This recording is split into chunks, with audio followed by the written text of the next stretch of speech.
our first speaker, and I'm really personally very excited to have him here. He's one of the people who has been in the Austrian startup ecosystem for basically since the start, and someone who did a really great job. It's Travis Pittman. He's the co-founder and CEO of TourRadar. What you need to know about him, he's an Australian living now in Vienna for many years. And TourRadar is a marketplace for multi-day tours. And they've been elected as among the top 3 startups in Austria last year by Trend. And just to give you a perspective, there are now 130 people in offices around the globe serving the customers. He will be, and by the way, he's my favorite Australian in town. So show this man some respect. And then we have Daniel Glanzer here, who is a Viennese who now lives in Berlin. It's all about being expats, who is a founder turned investor. He founded back then CityDeal, which was acquired by Groupon, and then he stayed on with Groupon and led their international expansion until the IPO. He kept busy. He also founded Quandu, which is one of the leading online reservation systems for restaurants that was acquired by Japanese group Recruit. And he's also founder of Cherry Ventures, where he invests early stage in startups, early stage VC. Among them, some you might know, like AutoOne, Flixbus, and they're also invested in TourRadar. So we're looking forward to an interesting conversation about these 2 gentlemen. I would ask you to welcome on stage, with a warm applause, Daniel and Travis.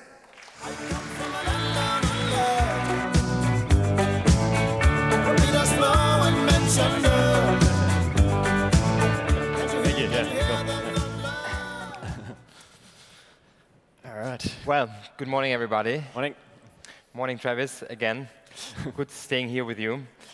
Yeah, so starting a company in a niche, I guess it kind of only halfly relates to what you're doing currently, but obviously also you started off as a founder with just an idea before you built your company. And one of the big questions for everyone who wants to start a company or is about to do it is, first of all, what's going to be the model I'm going for, and how I'm going to pick it. And obviously there are 2 different ways of doing that. One is I take the purely opportunistic way. I'm looking for a large market. I look for an opportunity in that market, how to disrupt or build an innovative company. And the other way is I just kind of do what I'm passionate about. I do something where I really have a lot of knowledge and expertise and experience. Although these 2 things are not contradictory, I guess there are these 2 different schools, and my first question would be, how did you approach that, and how did you actually find TourRadar?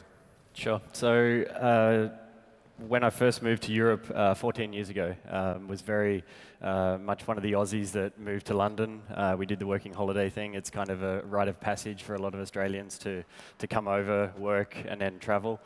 And during that time was when I had the passion for travel. I was always interested in the web, in the internet. It was kind of early 2000s, lots going on, and started something up. So I didn't just do TourRadar first. There was actually something beforehand which kind of led to TourRadar, and it was in travel. It was in photo sharing. So back before there was Instagram, before there was Facebook, anything like that, I started a photo sharing site for all the Aussies and Kiwis living in London to share photos. So we were like the social network there. So it wasn't like that I just had this idea for TourRadar from the beginning. There's typically many pivots in between before you find the right one. And I think for me, having that passion for travel and the passion for technology, I started on that journey through that website. It was called Bug Bitten, so to be bitten by the travel bug, with photo sharing. And then we saw Facebook coming. We saw kind of there was no monetization model. There was no way to make money. And then seeing, just keeping a very close eye on the travel space. You could see Booking.com coming along. You could see Kayak coming along. So they were aggregating different parts of the travel industry. And then we looked at what I was doing and what my friends around me were doing were tours. So we were going on 7-day trips to Egypt, or a week around Ireland, or going to Russia for 10 days. And no one was aggregating that online. So it was that was kind of the way we saw the opportunity then, and kind of then pivoted from the photo sharing aspect, which had no business model around it, to something where people were booking these tours every single day, but they were doing it through a travel agency. Walking in offline, calling on the phone, and that was where we saw the opportunity to actually then pivot from the photo sharing to the aggregation model, and then eventually the booking model. Yeah. You mentioned one thing that I believe is very important. When we as an investor look at companies, and we do look at purely early stage companies, obviously, you can't really see how big the market will be the company is operating in, but obviously you look at the market that they're kind of claiming they want to go into. And obviously it's important that the market overall is very big, but it doesn't matter so much what kind of revenue pool you're going for, because you mentioned one thing, you basically pivoted into what TourRadar today is. And I think one of the most important things that makes a really good founder is not so much that he has the ability to pick exactly the right model from the beginning on, but that he's in a fairly large market and then basically has this ability to be that flexible to figure out what actually is the right model in that market and pivot it in the right model, right? Yep. Yep. And I think that's kind of one of the key abilities of strong founders. Yeah, for sure. I think one of the other things to mention is many of you might be in niches of creating a product or creating something that investors just don't see, and it's not clear from the beginning. And I think for our market, tours are deemed to be not very sexy. Like, I think all of you probably think of an umbrella, walking around, big groups of people. Sure, there's those type of tours out there, but there's a lot of adventure tours, and the operators have had to adapt over the years to be more flexible, you know, more cultural, more active, that sort of thing. And investors couldn't see that. And that was a real challenge for me the entire time, even today. It's becoming a sexy kind of space now, with Booking.com and TripAdvisor making acquisitions in this space. But it's really been a hard sort of challenge. And one thing I actually regret a little bit that I should have done earlier was to create a white paper or get someone to do a white paper on this industry, like to actually define independently the size of the market, because there's still today, there's not a definitive white paper around multi-day touring. And that's a real challenge, because all the investors want to see how big is the market. They want to tick that box. Okay, yes, it's 50 billion, or it's 20 billion, or 100 billion. And that's, I think, something that I regret not doing earlier, actually. Yeah. I agree, and I think there's this very famous example also from the travel tech industry of Airbnb. When they started, a lot of investors looked at it and said, well, I mean, the market of people that live in other people's home when they travel is super tiny. Yep. Obviously, that was a tiny market, but if you take the entire lodging market, it was already a huge market. Yep. So therefore, I think it's a little bit of how you frame it and how flexible you look at it as an investor, right? Yep, exactly. Yep. Excellent. So maybe let's kind of move on a little bit to another topic, and to the question. I mean, we now work with each other for more than 2 years now intensively. Actually, I think it's exactly 2 years ago. It was around May. Yeah, that's true. Yeah. And so the first time we met, you've been in a, I would call it, quite uncomfortable situation for a founder. And not exactly the situation you want to be in when you start a first conversation with an investor. What happened back then, and how did you approach it? Yeah, so we had got a term sheet from an investor, and we were basically heading towards the due diligence side of things, and things weren't going so well. We were running out of cash, like every startup has a finite runway, and we could see where that runway was getting us to. And unfortunately, the investor was kind of squeezing us and pushing the signing date out and actually pushing things out. So meaning our runway was getting shorter and shorter, and then they retraded terms, basically. So it came back with, I think, 30 or 40% lower than what was in the term sheet. And it was a very difficult situation. Like, so do we continue with that? And there were signs that for the stage we were at, they weren't the right investor for that stage. And it kind of came out during that process. And that's when yourselves came along through an intro. And that was how we obviously began, and coming in and moving quickly and kind of seeing that Cherry's ethos was more founder friendly and more kind of around building the company with the founder rather than actually controlling the founder was a big part of why we obviously went in that direction. So. And Well, maybe kind of my view on how I perceived it back then. As you said, it came through an intro, and obviously that intro wasn't that clear because if you, as a founder or an existing investor, be very open with the situation that basically the company is almost with the back to the wall, then you put yourself in a very tough decision. But obviously, I realized it's quite tensed, and things need to move fast. But I also believe that, as an investor, when you take advantage of that situation, you probably set the very wrong tone from the very beginning on. And my impression, and would love to hear your perspective, is that the funding environment and the kind of investors environment has changed so much over the last years that you can't really afford as an investor to take advantage of and founder in such a situation anymore, because it will come back at some point in time. And so maybe kind of last question on that topic, do you feel that the landscape has changed on the investor side and that the pendulum is swinging more towards the founder and giving them more power and not being so dependent on investors anymore? I think to some degree, I think that a lot stems from the US. I think in the US there's a lot of very founder-friendly VCs from what you hear, and typically in the past the European investors were a little bit less so. I think it was more about them rather than actually about the founders. And I do see it is shifting, but I also see there's things like the what they talk about, the Series A crunch and things like that, where the pendulum does switch back in the direction of the investors then, because there's only a finite amount of capital to be deployed at that kind of level. So I think it kind of goes back and forth, and it really depends on the situation. But back to your point, if there's a situation during that DD process or during that kind of initial phase, there's a lot of trust that gets destroyed in that. And then that really hurts you in how you feel about working with that investor going forward, because you always feel, do they want to have something over me the entire time rather than actually helping me the whole time? And I think that's super important, that trust doesn't get destroyed early on, because yeah, you need that person for a long time. It's not really like a marriage where you can actually break up with them. It's actually more like a family where you have to stay with that investor. Yeah. You're not going to get rid of them. So you've got to learn to get along, and when that gets destroyed early, that's really difficult.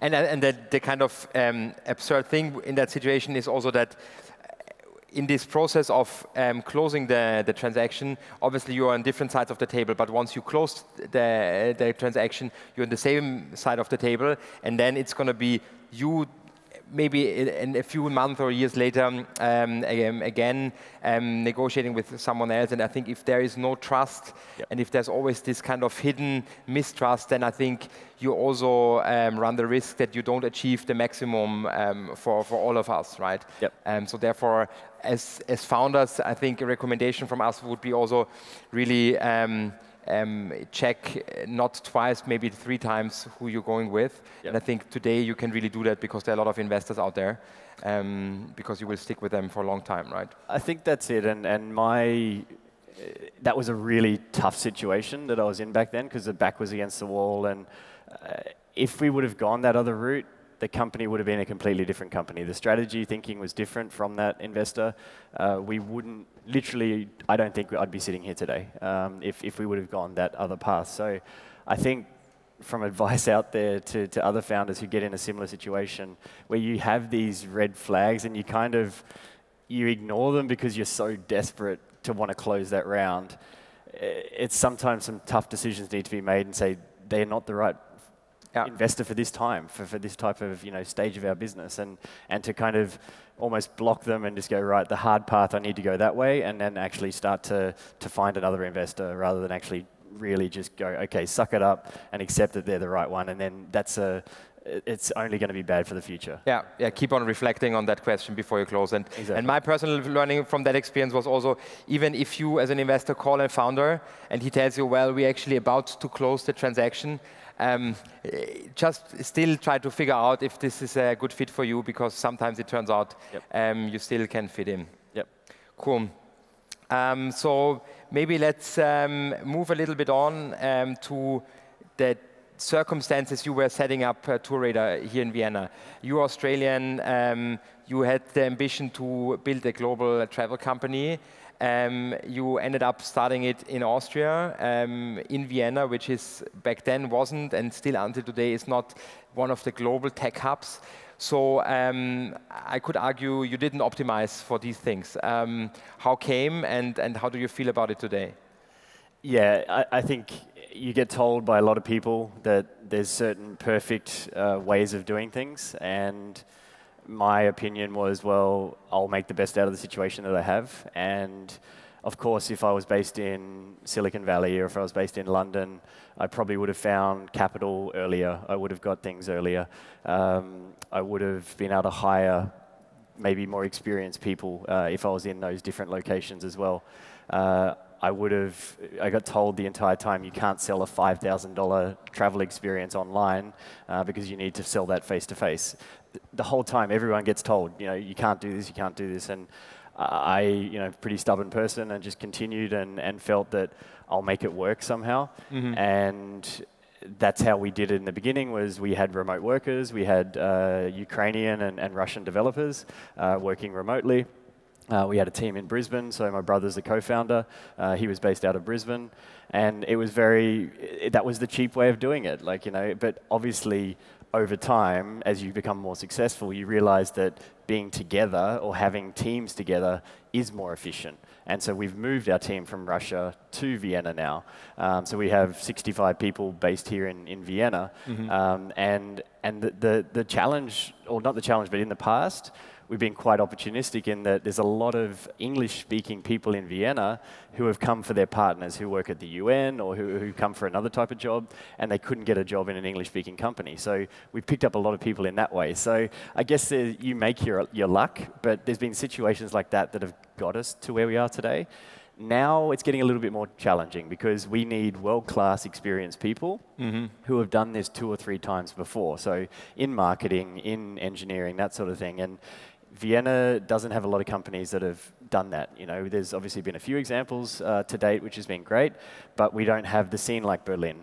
We don't have the experience. And so that's, right now, we've been looking for a VP of engineering for a while now, and bringing someone with world-class talent is challenging, and because there's not that tech scene around us here in Vienna. But we'll keep pushing. We're continually, reinventing ourselves, making sure that we can hire people, selling Vienna. It's a wonderful city, and that's how we'll get there. But it's just you got to iterate every single time and learn. And I think that's just the whole journey of from back in the early days of London, bug bitten, to where we are today, is that it's just continuously working out where do you see the gap, where's the path, and just taking steps through that. And without that, you can't just go from A to Z. And that's kind of been the entire journey, just like little baby steps along the way. Yeah.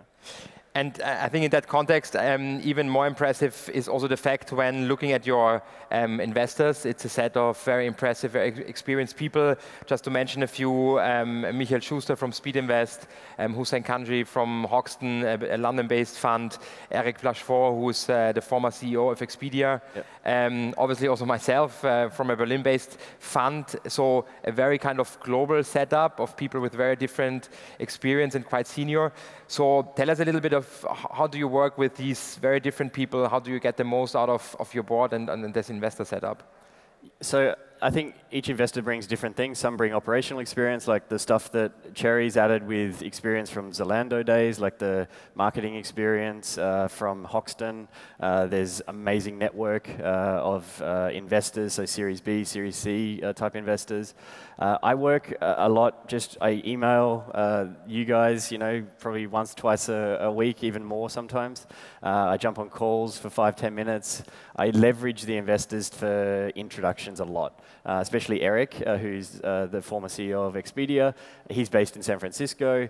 If I need an introduction to Dara, who was the former Expedia and now the Uber CEO, I got that 2 years ago, direct email introduction from the investor. So leveraging the network is key. You can't progress without actually knowing what their network is like, and that's key to just communication and whether it's email or WhatsApp or phone calls. Like I'm regularly in contact with all you guys, obviously. And it's not a matter of location, obviously, right? No, you don't need to be having a coffee or anything like that every day.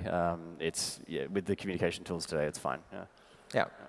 Excellent. So I'm seeing we're approaching the end of the session. So maybe let's finish off with an outlook. By now, I would say you are very well positioned to build a category leader, the latest category leader in travel tech. By now, you're definitely one of the largest tech companies in Austria. So what's next? What's your expectations, aspirations for the next couple of years? Yep. It's continuing to build the team. So we've got a lot of things on the roadmap of what we want to do. It's owning this market. We are the leader at the moment. There's a lot of people starting to wake up to the space. It's things like internationalization. So right now, we're only available in English. The German market is one of the biggest travel markets in the world. It's sitting on our doorstep. That's a logical next step for us. Then probably towards Asia, which is also big markets for us. And it's really hiring, kick-ass, world-class talent to join the team who have done this type of journey before to take us to that next level. So very excited about what the next 6 to 12 months is going to bring. Yeah. Cool, and I'm very excited about continuing building this large company with you, Travis. Cool. Looking forward to it. Thanks a lot for your time. Thank you. Thank you very much.